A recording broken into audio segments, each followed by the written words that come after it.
Good morning Pilipinas.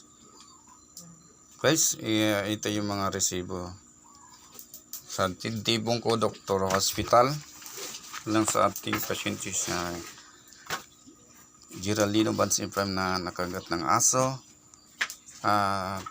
Kulang talaga ang binigay nila na assistance. So, ito na lahat guys. Ang nabili lang yun na tetanus ng injection 350 pesos at saka yung amoxicillin worth of 100 pesos.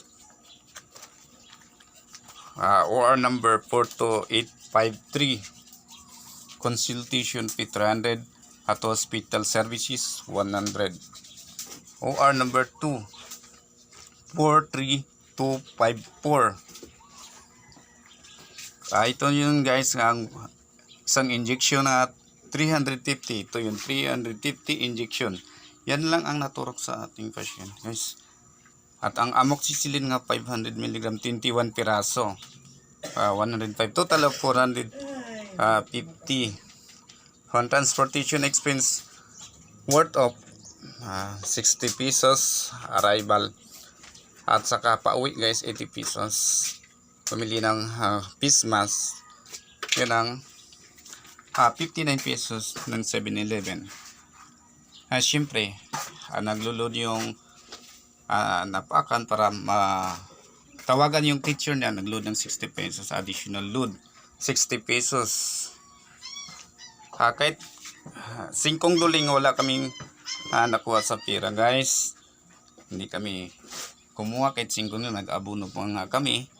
At sa yung sobra, total of 886 pesos na lang guys. Total of 1,114. So, ang sobra, ito na lang guys. 1, 2, 3, 4, 5, 6, 7, 8.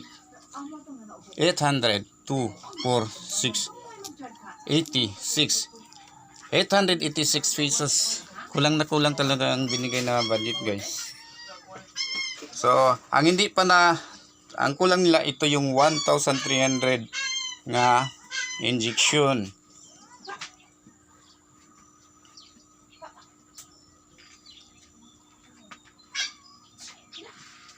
Nga anti tetanus, pero yung anti-rabies hindi pa.